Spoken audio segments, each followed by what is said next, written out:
We are here with Janie, our bride, and we're doing a portrait in front of an old wood door with a lot of texture to it. So we've already lit the door with some pretty hard light to give it some cross light, a lot of texture. And then we're gonna light Janie with several different modifiers. So our first modifier today is a snoot, and that's gonna give us the smallest light source we can get. It really creates a very directional and very spot light on her. We've got it over to the right side of her and up nice and high so that it looks like maybe moonlight is coming down or something like that. And it's gonna give us a very, very dramatic shot. You ready, Janie? I like that, beautiful. Okay, now look down a little bit and now up high, there you go, that's it right there. Nice, perfect, awesome. So now let's modify that from that hard light source, so you can see is very dramatic and has a real hard direction to it, creates some pretty hard shadows, but it looks really interesting and sculpts her body quite nicely. Let's change it to a softer light source, but with still some direction to it.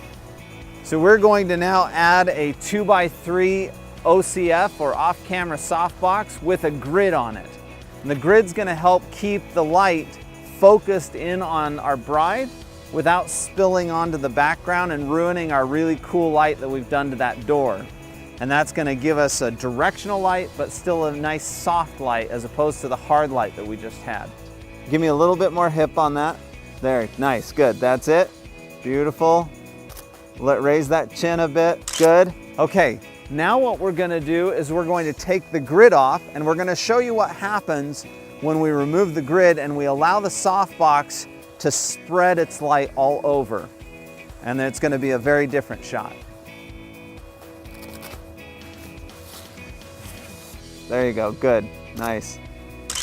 So when we compare the two softbox shots, you can see that the image with the grid allows the background to be nice and dramatic, but as soon as we pull that grid off, the light spills all over that background and it becomes more distracting, it's too bright, we don't get to focus as much on our bride. So I much prefer the gridded softbox because it allows me to control the light on my subject completely independently from the light on the background. Now, if you compare the gridded softbox to the snoot, those are two equally beautiful shots. One is extremely dramatic and the other one has a nice soft light to it, but our background in both of them looks fantastic. So those are a few things to think about when you're considering whether you're going to use hard light or soft light, or whether you're going to use directional light or not. Play with them, have fun with it. They all make great images, but they are vastly different in the way they look.